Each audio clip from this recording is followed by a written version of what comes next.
18 taong na senador ng Republika ng Pilipinas, kauna-unahang independenteng senador sa kasaysayan ng politika sa Pilipinas na nanalo sa pambansang halalan.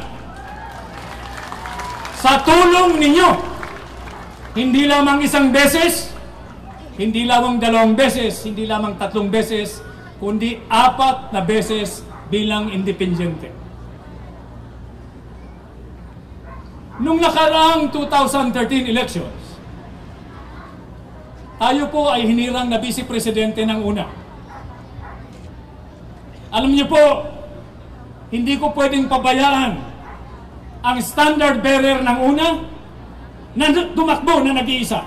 Ako isang mabuting sundalo. Kung aking gagawin yan, mapipilitan akong mag-resign sa partido. Yan ang pinaka-honorable at marangal na dapat kong gawin.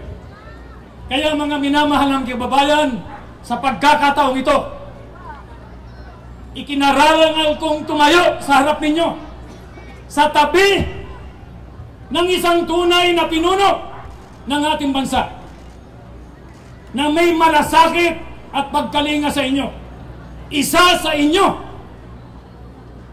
mahigit 30 taon na hindi kayo iniwan at pinabayaan.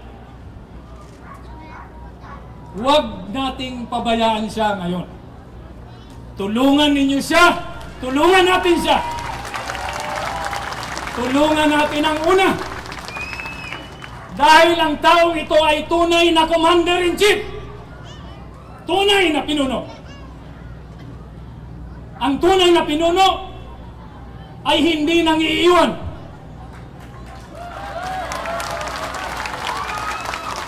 Ang tunay na pinuno, at ito ang itinuro niya sa lahat sa amin, na kapartido niya, walang maililigtas kung may ibang maiiwan. Sabay-tabay tayong aahon o sabay-sabay tayong makikipaglaban. Kaya mga minamahal naming kababayan, ang susunod na Pangulo ng ating bansa ay magiging isang Pangulo ng lahat ng Pilipino.